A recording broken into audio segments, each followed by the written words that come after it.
So the fantastic life is to, first of all, understand what the most important things are in your life: people, goals, relationships. What are those?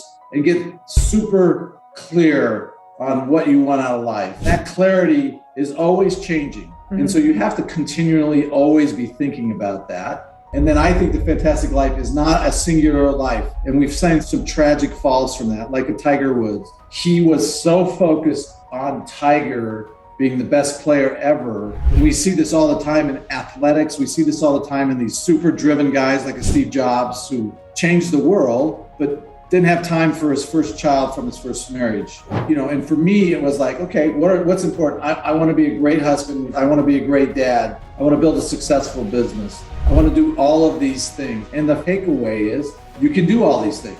You can have anything you want in life. You simply can't have everything.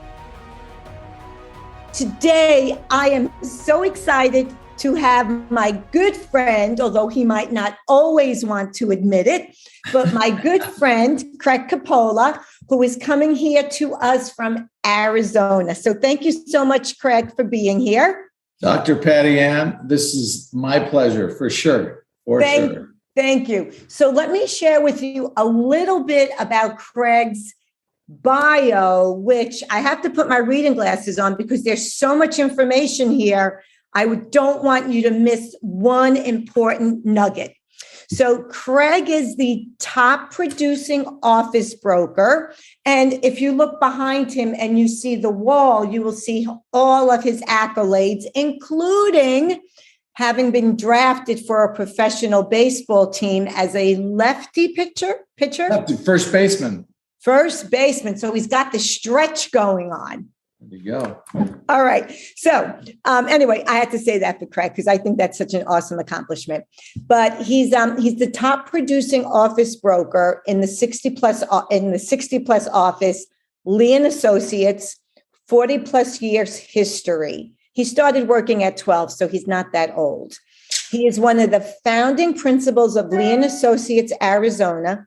And he received the William J. Lee Lifetime Achievement Award in 2015. And I will tell you, he hasn't stopped since then.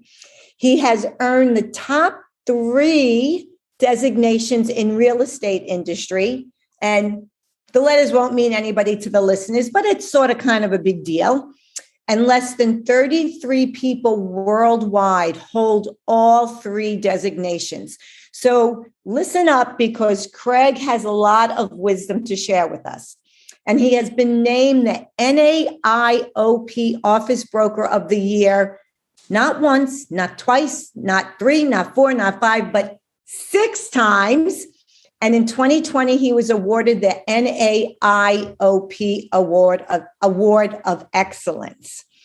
And beyond his successful professional career, and I can share this with you, I don't have to read it, Craig is an avid athlete, having been an amazing athlete in his youth, where he continues to scale and climb the Grand Canyon in his backyard, because every time I want to talk to him, he's in the middle of packing up his backpack, going on a retreat for how many days, and he'll be out of the loop.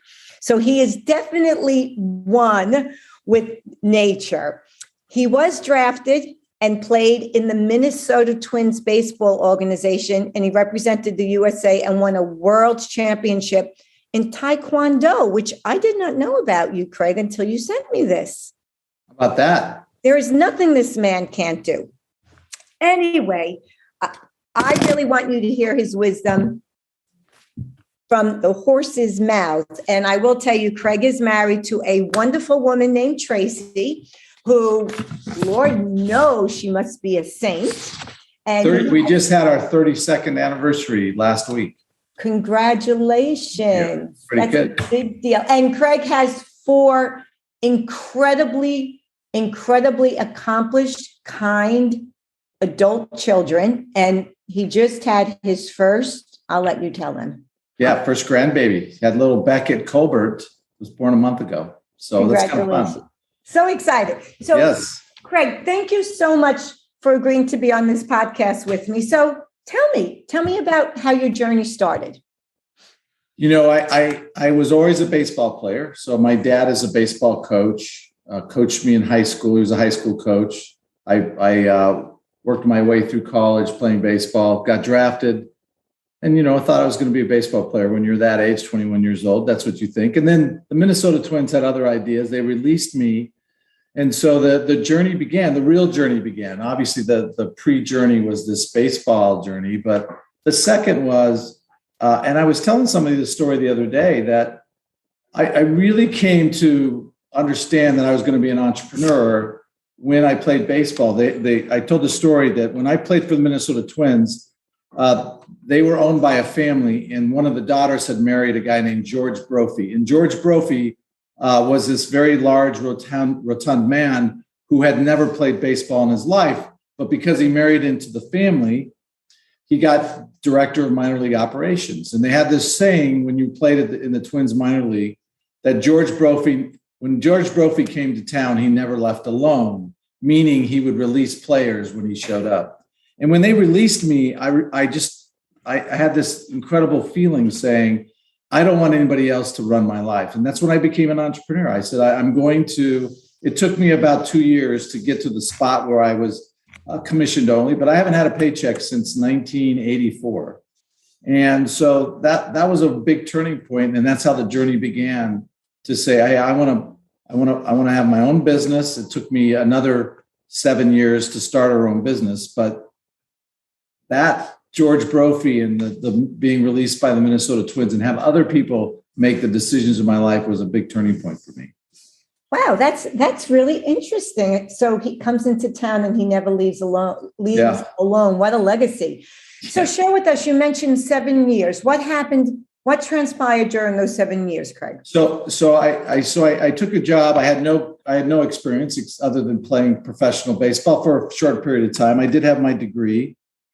And I wanted to work. What was your degree in?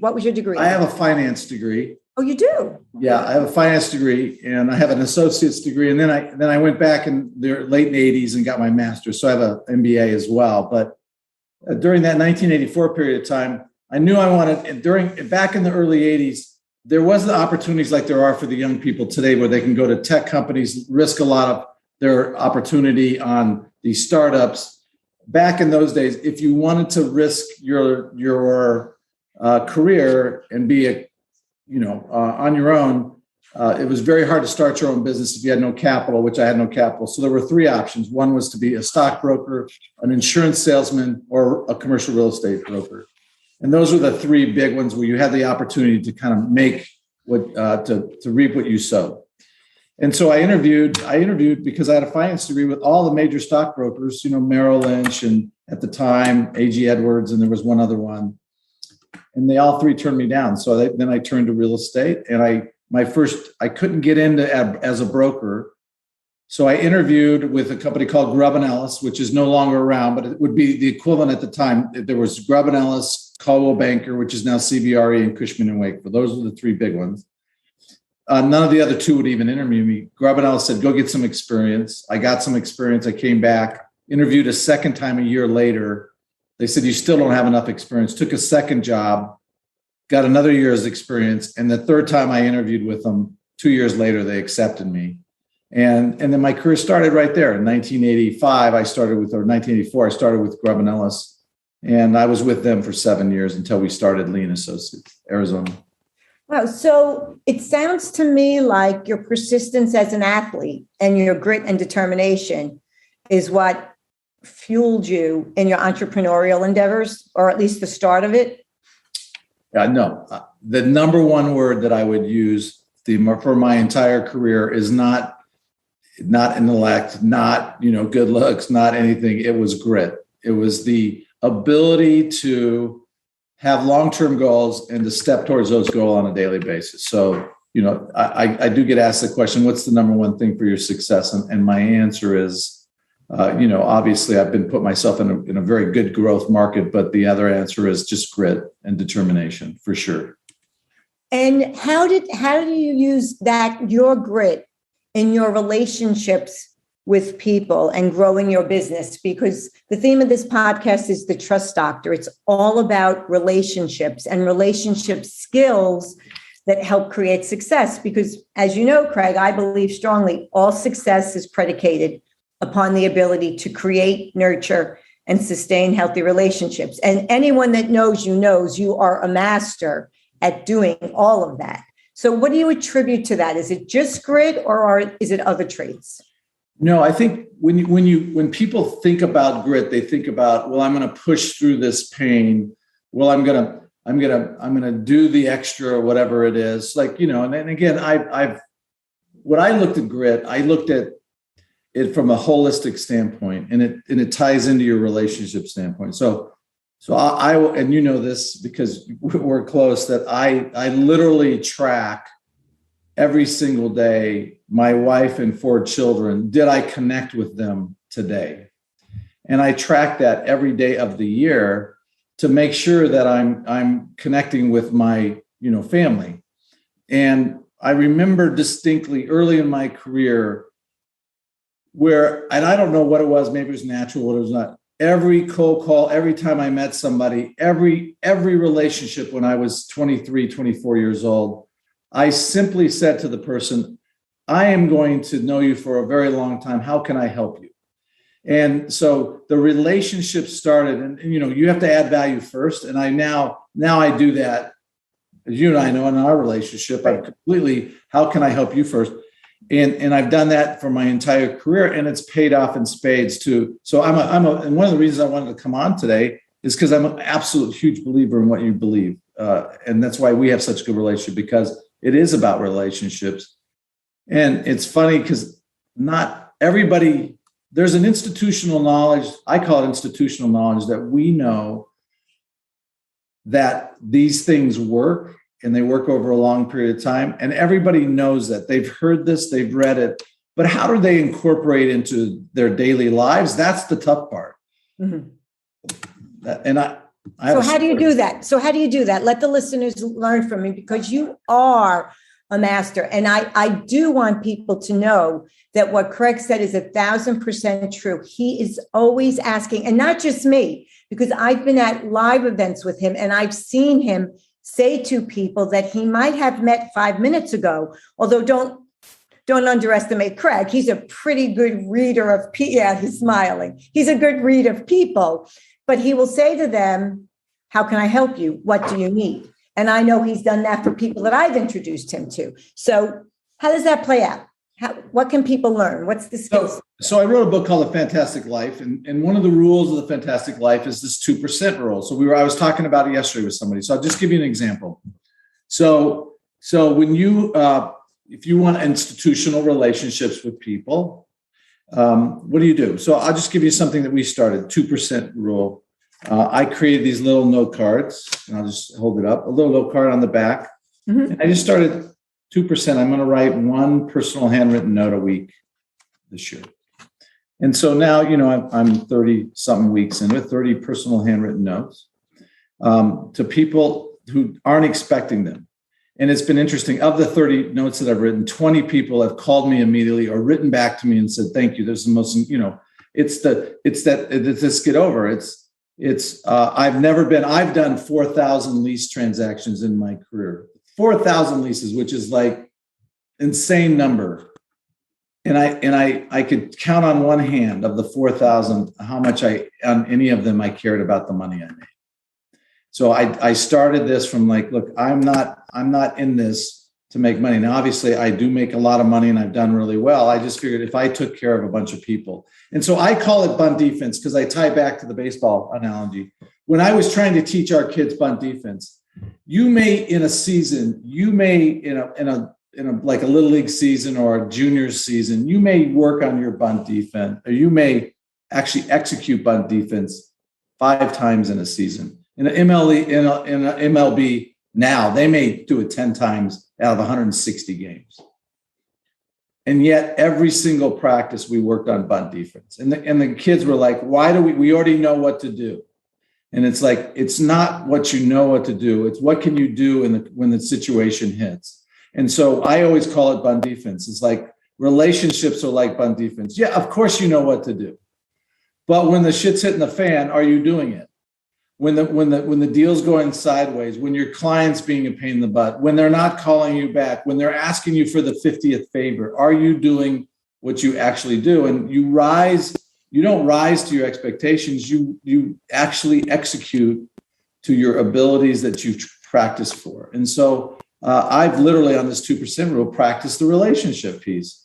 And you and I have experience. I do this with all of my people that I have relationships with. It's like, I do more. In all of my relationships, I give more. I would say in 95% of my relationships, I give more than they give me. And I just made that a habit and I love it. And so you've outworked people, you've outplayed people, and you outgive people. So you seem like a pretty, a serious kind of guy, like you're a no nonsense kind of guy, right? I mean, right. Can we agree to that? Yep. Yet you're very kind, but the word that keeps coming to mind as you're speaking, Craig, is as a leader, and I think it might be helpful for the listeners for you to speak a little bit about this and tie it into relationships. You lead with empathy. Yeah, you use the word empathy. I use the word, so in my relationship, what I'm trying to do is to get people to trust.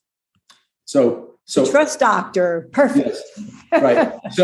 So I have this because I have a couple, I have a big team on our real estate side. And then, as you know, I'm an investor in a bunch of other companies, and all of the companies that I have CEOs with that, a large number of them, I'm trying to develop this trust with them on a continued basis. And we're always developing trust.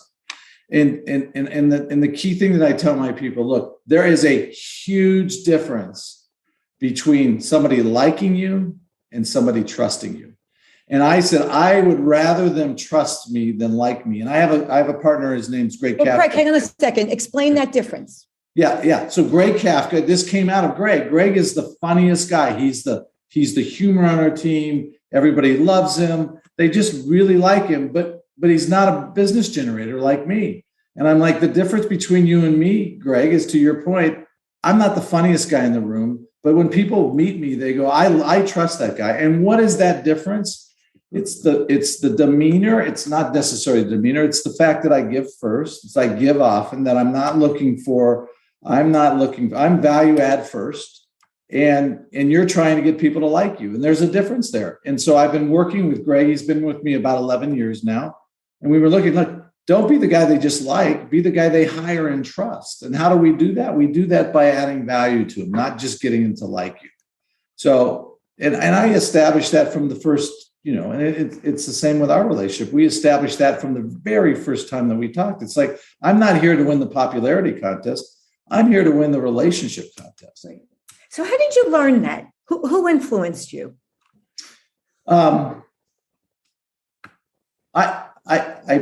I think, well, first, I'm the third. I'm three of six, but we have two families.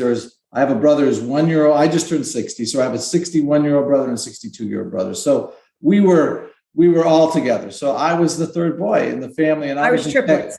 Yeah, really just close. And I just hung around my older brothers, and I just learned right away, how do you become, you can either become the joker, or you can become, the better athlete, or you can be, there's lots of ways to kind of win people over. And I think my family would say, I'm the black sheep of the family, because I'm the real, of the six kids, I'm the only entrepreneur and have done well.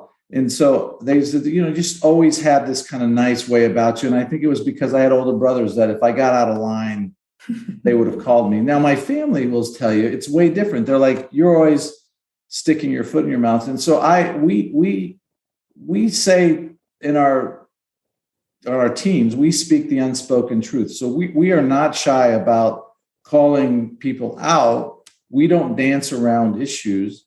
So I think at the end of the day, everybody on my team understands two things. One, that I sincerely care about them and I give first. And two, that there's no BS that I'm going to give them, that I'm not going to dance through the issues. So we have people, Andrew, who has been with me 20 years. Actually, today is I think it's his 18th year anniversary today. Greg, 11 years, Chelsea, 11 years. And so we have this really core team. And they're amazing. They are amazing. Yeah. And the average relationship of my investments now, I started doing this 25 years, 15 years. So they know that I'm part of their team for a long, long time. And I think it's just something that I've grown into. People, it's not natural. So that's the other thing. Everybody says, oh, that's natural. It's like, no, I just think it's something you earn and then you become. So people know that you're no nonsense, you speak truth to power, and you're on their side. Yeah. And I will call my own clients out. And sometimes they don't like it. I had a client, I travel a lot, and he's a fairly new client. And I told him, I'm going to be in Spain backpacking for 25 days. And he's like, back what? To the backpacking. Yeah. So we just got back from Spain, and he was like, wait a minute, you just did this. I did some other trip, and I was, you're with your family for 2 weeks, and now you're going to Spain. Yeah. I said, yes. And I said this, and then the relationship is, if this is, if you want this relationship, you're going to put up with me because I do travel. And you mentioned it. I'm not shy about that. I'm not dancing around that issue. You will like me because I'm available anytime, as you know. When I'm in town, I'm available. And now when I'm backpacking, I'm not available. So we do occasionally have that, and some people don't want it, and that's okay with me. I'm at a point in my life where it's okay if you don't want the relationship that I'm going to have, and you start realizing there are people that will take advantage of those relationships, right? If you're a give first, there are people, and lots of people say, well, I might get taken advantage of, and I'm like, well, yeah, of course you might, but you might actually develop a relationship too. Well, and also nothing ventured, nothing gained, right? And you can smell a rat a mile away more and more with more wisdom. It's funny because one of the things how this plays out is referrals. And I've referred you. I refer people that I've gotten to know and trust. I have people that will tell me, oh, well, I never refer anybody because it could come back to me. And I'm like, there it is. You're not developing the relationships. If you can't refer the people that you're hanging out with.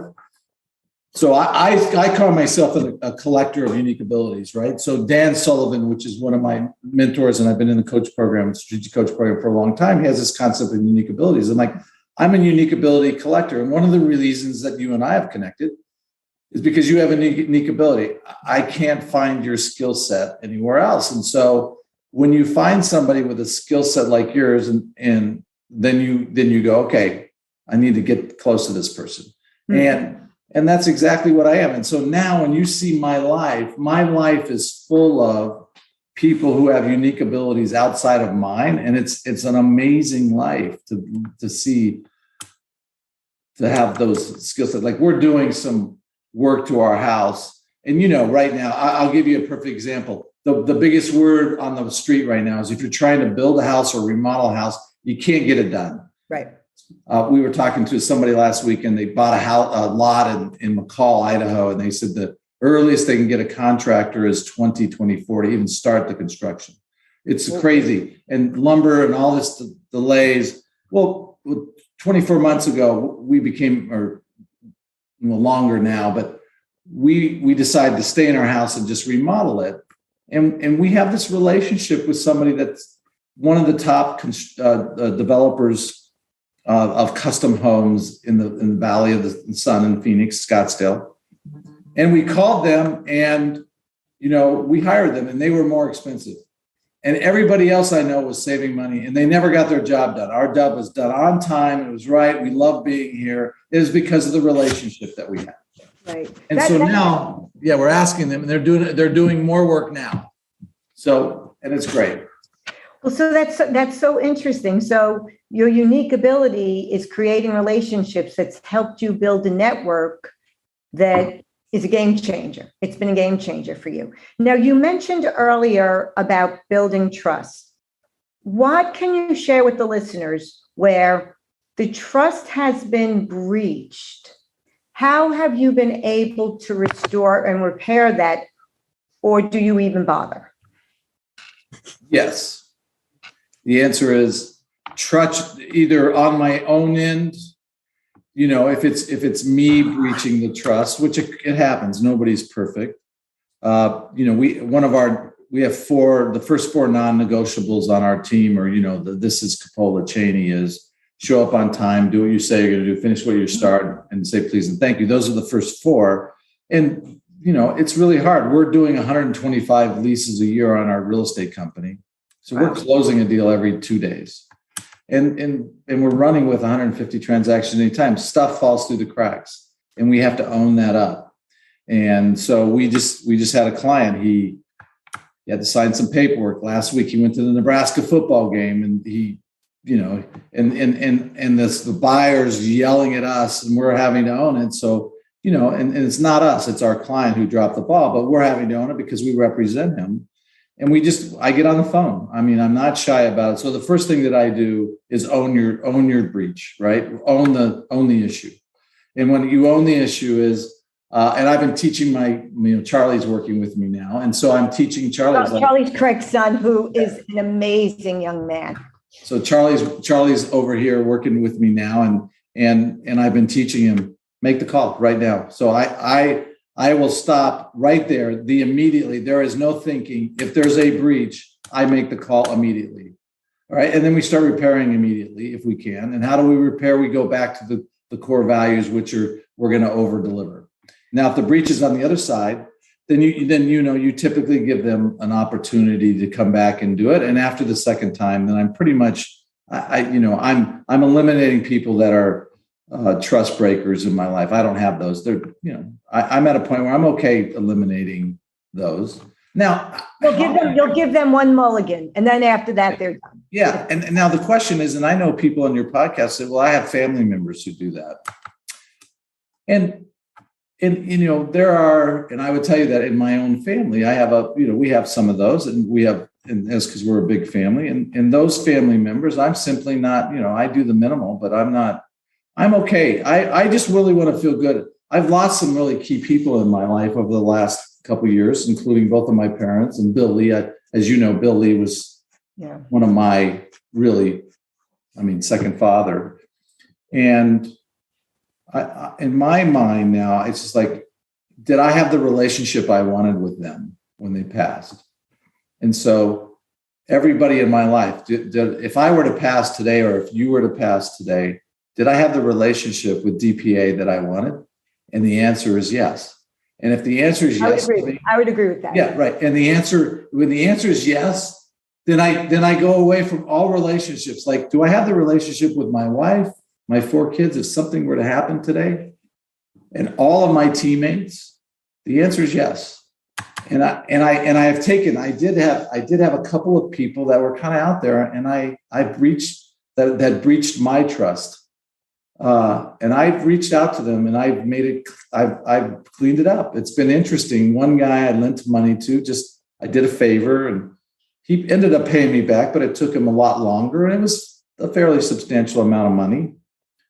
And I didn't talk to him for a couple of years. I had lunch with him maybe 6 months ago, and it's a good relationship now. It's like, okay, I've cleaned up all of those. So I feel really at peace with the relationships because of the trust and the unique abilities and where I am. And so that's just a long-term thought.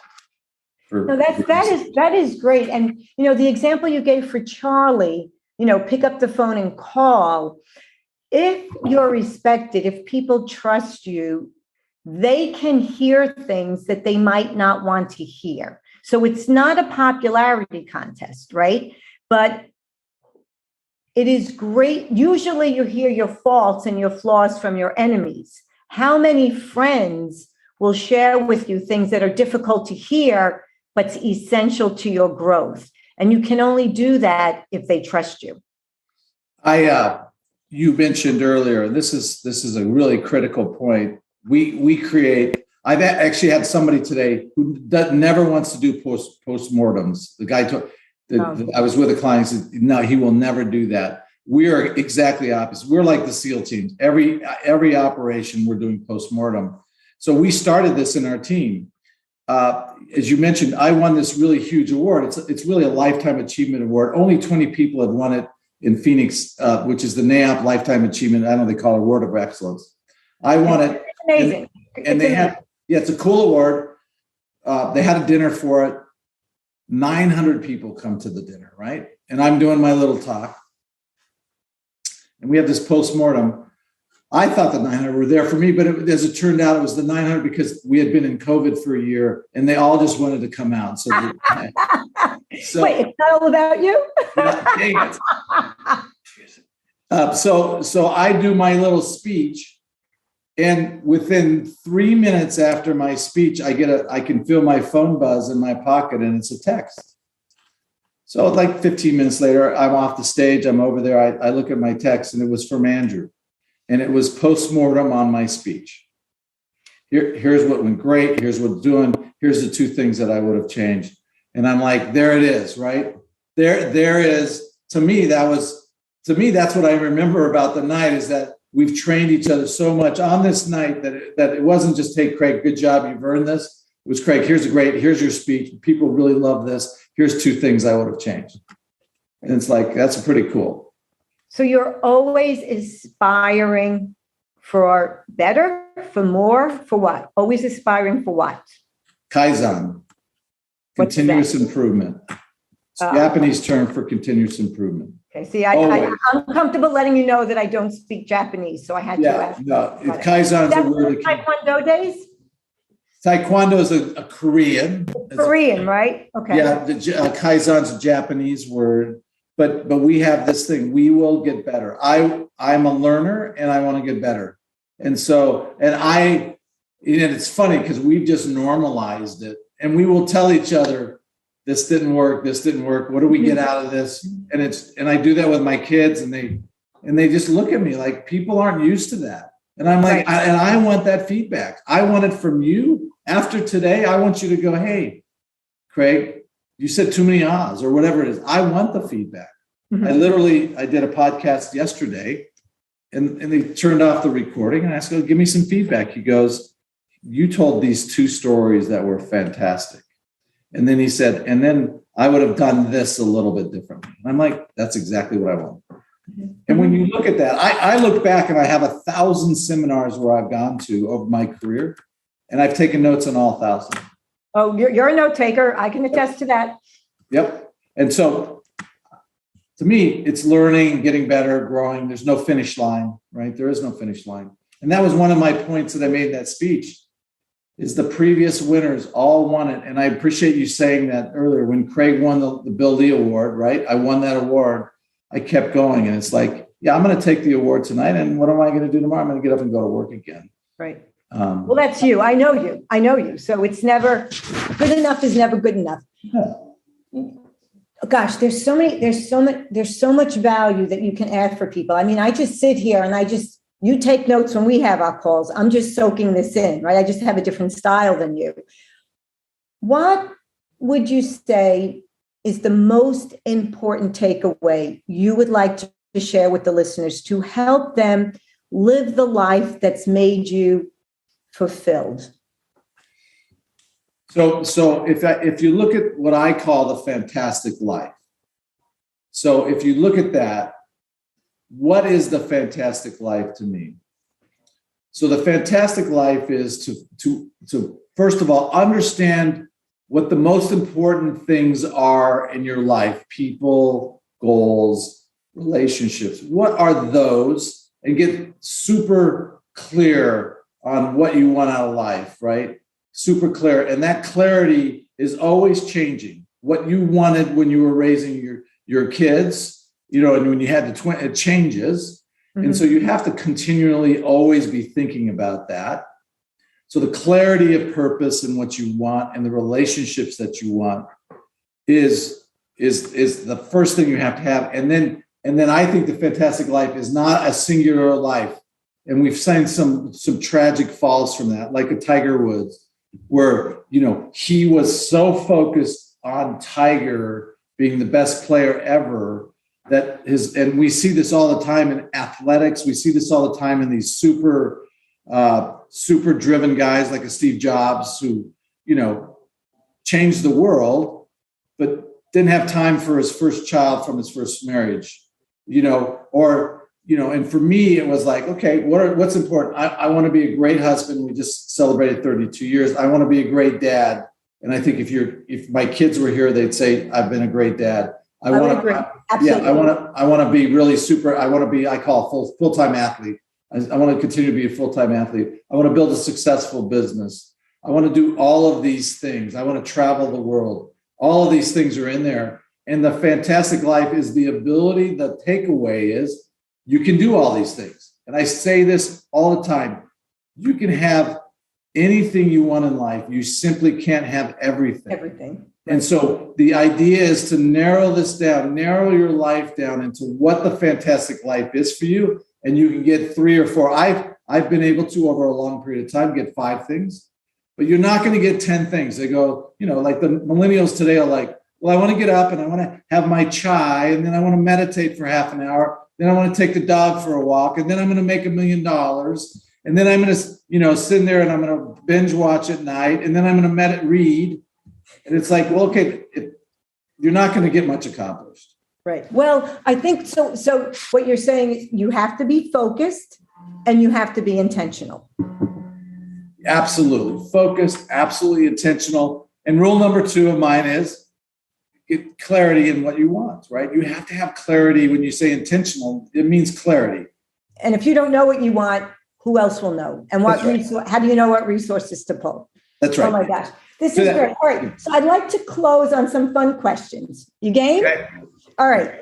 If you could have lunch with anybody in history at any time, who would it be and why? Well, I thought long and hard about that. I never asked before. How could you have thought? No, I've heard this question. It's like, who do you want to have dinner with? And I used to always say Thomas Jefferson. But today, after having lost, some critical people in my life and having gone through health issues with my own, I would say Jesus of Nazareth. Because I'd want to have a conversation with Jesus. I'd want to know. Know what? I just want to have a conversation. I'd want to know. Are you getting through those pearly gates? I'd want to know. I'd want to know. I'm reading a book right now by an atheist, and I'm Christian. And it's really interesting how it's a guy named Seth. He's a super smart guy, but how he draws the conclusions. And I've drawn a different. Well, religion's based on faith, not intelligence, right? That's right. Yeah. I'm sorry. Finish what you were saying. Yeah. Well, I don't know. When you and I were growing up, they said there's no way there's other life on any other planet. And literally in the last 10 years, they found like 15,000 Earth-like planets in our own solar system, much less the Milky Way, much less the universe. So it's like there's other life out there. Who created this life? I like the answer. So to me, it's kind of a bigger question. Okay. Well, it's interesting, though, what you just said about what we learned when we were growing up. So much of leadership and so much of success and growth today, and I'm seeing this more and more, is unlearning what we learned for new learnings, for new paradigms. And you also mentioned that I know you're a big reader. We've shared books, right? We've shared very deep books and very fun books. So what's the one book you'd like the listeners to read that's moved you and why? Ooh, okay. So the book. Well, you haven't heard that one before. Yeah. I'm trying to get unique. I want to share my unique ability in questioning. So I would challenge myself to say, what is the one book I've given the most out to, that I've bought extras of? And over my career, that book has changed. The first book that I gave everybody when I was younger is a book called Rich Dad, Poor Dad by Robert Kiyosaki, which is a financial, how do I get out of the rat race? Because 98% of all people are stuck and mired in the morass of mendacity of their life. And then when my kids are growing up, the book I gave out is a book by Meg Joy called The Defining Decade, which is about the 20s. Yep. It's a fabulous book about what you should be accomplishing in your 20s. And the book that I've been giving out now, because I'm kind of since 2013 on this kind of spiritual journey, if you will, in faith and spirit and peace, becoming really at peace with myself. And I give out The Untethered Soul by Michael Singer a lot. So The Untethered Soul is the book that I've probably bought the most of in the last 5 years. So it's changed. And why? Why that? Why the Untethered Soul? Michael, I've read that, there's a whole bunch of books, The Power of Now, the kind of Eckhart Tolle stuff, the Tao, the Ching, right? That's the seminal book. But the way Michael Singer writes it, it just talks about getting peace in your life while you're here and you got a shot on it. And he kind of explains it. It just hit me pretty good. And so there's just chapters that allow you to get more peace with your life. So it may not be, how to make the most money, but there's 3 books that I've given you.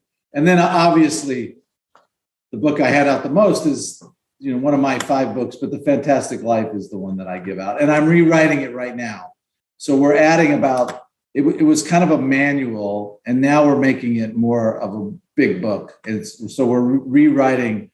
It's called The Fantastic Life Revisited, which it's at the 10th anniversary, we'll publish it again. All right. Well, on that note, that's a great way to wrap up this podcast. You gave many, many, many great pieces of information on how to restore trust and repair significant relationships. And how may people learn more about you or follow you or be able to reach out so that they can get The Fantastic Life when it comes out, or perhaps purchase the first it's one? Out. Yeah. You'd probably want to pick it up now because it's an easy read today. And so you can Google me, just Coppola, Craig, R. Craig. There's another Craig Coppola, but it's R. Craig. And then just go on Amazon and type in author R. Craig Coppola, and my book. Spell your last name, Craig, for them, so they know whether it's 2 P's or 1 L. Yes, it's like Francis Ford, Coppola, Coppola. Great. Yeah, perfect. Well, thank you so much. This has been fantastic. I could talk. I truly could talk to you all day. We do talk a lot. Yes, we do. Okay, thank you. Thanks a lot.